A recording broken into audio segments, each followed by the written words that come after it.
Shalom Bapak Ibu yang dikasihi oleh Kristus. Sebelum kita memasuki renungan malam, mari kita satukan hati, kita berdoa. Allah Bapa yang bertata di dalam kerajaan surga, puji dan syukur ya Bapa oleh karena kasih dan kebaikan-Mu yang memelihara kehidupan kami sampai pada malam hari ini. Sebelum kami beristirahat ya Bapa, kami rindu disapa oleh kebenaran firman-Mu. Hamba-Mu yang akan menyampaikan kebenaran firman-Mu, tutup bungkus dengan kuasa darah-Mu yang kudus, sehingga apa yang menjadi isi hati daripada Bapa yang boleh kami sampaikan. Di dalam Kristus kami berdoa, amin. Bapak Ibu yang terkasih di dalam Kristus, renungan malam yang ditetapkan untuk kita renungkan pada malam hari ini terambil dari 1 Petrus 4 ayat 7 sampai dengan 19 di bawah perikop hidup orang Kristen dan menderita sebagai Kristen. Demikian firman Tuhan. Kesudahan segala sesuatu sudah dekat. Karena itu kuasailah dirimu dan jadilah tenang, supaya kamu dapat berdoa. Tetapi yang terutama kasihilah sungguh-sungguh seorang akan yang lain, sebab kasih menutupi banyak sekali dosa. Berilah tumpangan seorang akan yang lain dengan tidak bersungut-sungut. Layanilah seorang yang akan yang lain sesuai dengan karunia yang telah diperoleh tiap-tiap orang sebagai pengurus yang baik dari kasih karunia Allah. Jika ada orang yang berbicara, baiklah ia berbicara sebagai orang yang menyampaikan firman Allah. Jika ada orang yang melayani, baiklah ia melakukannya dengan kekuatan yang dianugerahkan Allah, supaya Allah dimuliakan dalam segala sesuatu karena Yesus Kristus. Ialah yang empunya kemuliaan dan kuasa sampai selama-lamanya. Amin.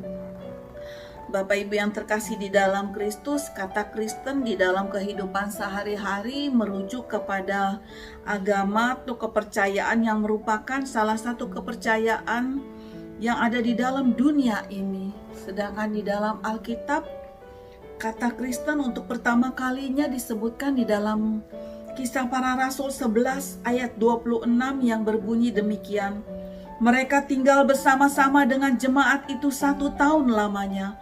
Sambil mengajar banyak orang di Antiokhia lah murid-murid itu untuk pertama kalinya disebut Kristen. Adapun sebutan Kristen itu pada mulanya ditujukan untuk menghina, mengejek kepada suatu kelompok pengikut Kristus yang perbuatan keseharian, perilaku maupun kata-kata mereka seperti Kristus. Perbuatan penghinaan tersebut dilakukan oleh orang-orang Antiokhia yang tidak percaya terhadap ajaran Kristus. Bapak Ibu yang terkasih di dalam Kristus, seiring dengan berjalannya waktu, istilah Kristen itu sendiri telah kehilangan maknanya. Pada zaman ini kata Kristen lebih banyak merujuk kepada agama yang dianut seseorang, yaitu yang hanya sekedar menjadi anggota sebuah gereja yang mengikuti kebaktian tiap minggu. Bahkan di dalam kehidupan sehari-hari kita mengenal ada beberapa istilah mengenai orang Kristen itu, yaitu Kristen KTP yang merujuk kepada orang yang hanya agamanya saja yang tertulis di dalam Kristen, tertulis di dalam KTP, namun perilakunya tidak mencerminkan siapakah Tuhan yang dia sembah. Atau ada juga kita dengar Kristen napas, orang Kristen yang hanya datang beribadah ke gereja pada saat hari raya yang besar, yaitu hari Natal dan Paskah.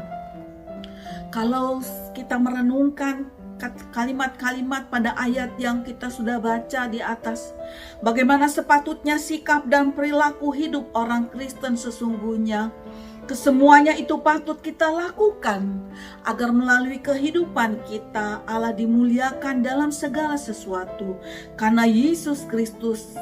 Dan melalui kehidupan kita banyak orang yang merindukan untuk lebih dekat, untuk mengenal siapakah Allah yang kita sembah. Karena di dalam Yohanes 14 ayat 17a dikatakan bahwa roh kebenaran dunia tidak dapat melihat dia, sebab dunia tidak melihat dia dan tidak mengenal dia. Orang-orang duniawi tidak dapat melihat dan mengenal hal-hal yang kudus. Maka melalui kehidupan iman orang percaya dan perbuatan-perbuatan yang benar yang dilakukan dari orang-orang kuduslah orang dunia dapat melihat dan mengenal wibawa Allah. Di dalam 2 Korintus 3 ayat 3 dinyatakan, karena telah ternyata bahwa kamu adalah surat Kristus yang ditulis oleh pelayanan kami, ditulis bukan dengan tinta tetapi dengan roh dari Allah yang hidup, bukan pada loh-loh batu, melainkan pada loh-loh daging, yaitu di dalam hati manusia. Maka sepatutnya kita sebagai orang Kristen yang mengakui dan yang menerima Yesus Kristus sebagai Tuhan dan Juru Selamat pribadi, marilah kita kembali kepada hakikat kekristenan yang semulanya itu. Di dalam Kisah Para Rasul 2 ayat 41 ayat 47 telah dinyatakan mengenai cara hidup jemaat yang pertama. Bagaimana mereka bertekun dalam pengajaran rasul-rasul dan dalam persekutuan. Dan dalam pada akhir perikop dinyatakan bahwa mereka disukai oleh semua orang. Dan tiap-tiap hari Tuhan menambah jumlah mereka dengan orang yang diselamatkan. Oleh karena itu, sebagai orang Kristen selayaknya kita harus hidup di dalam sebuah komunitas persekutuan untuk memuridkan dan dimuridkan. Sebagaimana ternyata di dalam Ibrani 10 ayat 25, janganlah kita menjauhkan diri dari pertemuan-pertemuan ibadah kita seperti dibiasakan oleh beberapa orang, tetapi marilah kita saling menasehati dan semakin giat melakukannya menjelang hari Tuhan yang mendekat. Bapak Ibu yang terkasih di dalam Kristus, pada perikop yang kedua tertulis tentang perihal menderita sebagai Kristen. Di dalam ayat 15 dikatakan, janganlah ada di antara kamu yang harus menderita sebagai pembunuh atau pencuri atau penjahat atau pengacau. Dan di dalam ayat 16 dikatakan, tetapi jika ia menderita sebagai orang Kristen, maka janganlah ia malu, melainkan hendaklah ia memuliakan Allah dalam nama Kristus itu. Bapak Ibu yang terkasih di dalam Kristus, penderitaan bagi orang Kristen bukanlah hal yang patut disesali atau dihindari apabila itu datangnya karena kita melayani Tuhan.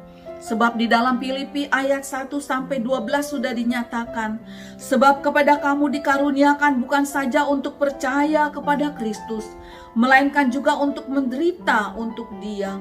Penderitaan yang dimaksud di atas adalah seperti dinyatakan di dalam perikop, yaitu yang dinyatakan yang sudah kita baca tadi, bahwa kita sebagai orang Kristen, jika ada orang yang berbicara, baiklah ia berbicara sebagai orang yang menyampaikan firman Allah.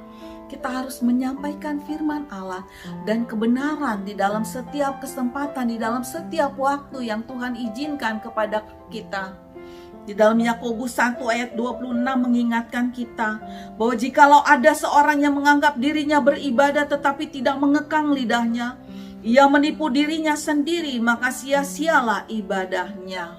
Jadi sebagai orang Kristen kita wajib untuk memberitakan berita baik, yaitu kabar baik mengenai Kristus Yesus yang sudah mati untuk menebus dosa umat seluruh dunia.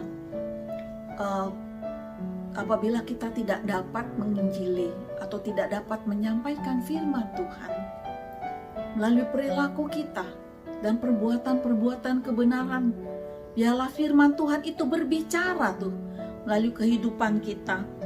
Di sini dikatakan jika ada orang yang melayani, baiklah ia melakukannya dengan kekuatan yang dianugerahkan Allah, supaya Allah dimuliakan dalam segala sesuatu karena Yesus Kristus. Ialah yang empunya kemuliaan dan kuasa sampai selama-lamanya. Amin. Demikianlah firman Tuhan. Mari kita satukan hati, kita berdoa. Allah Bapa yang bertata di dalam kerajaan surga, segala puji syukur hormat bagi kemuliaan nama-Mu yang kudus ya Bapa. Kami mengucap syukur ya Bapa untuk setiap firman yang boleh disampaikan. Biarlah Tuhan Yesus itu boleh termaterai di dalam roh dan jiwa kami, sehingga kami boleh sungguh-sungguh Tuhan menjadi pengikut Kristus yang sejati. Kekristenan yang sesungguhnya Tuhan, hidup orang Kristen yang harus kami jalani selama kami boleh berjalan di dunia ini. Tutup bungkus kami dengan kuasa darah-Mu yang kudus ya Bapa. Biarlah oleh karena penyertaan daripada Roh-Mu yang kudus ya Bapa, yang memampukan kami untuk menjalani kehidupan yang seturut dengan firman-Mu. Di dalam Kristus kami sudah berdoa dan mengucap syukur. Amin. Selamat malam jemaat yang terkasih, Tuhan Yesus memberkati firman-Nya. Amin.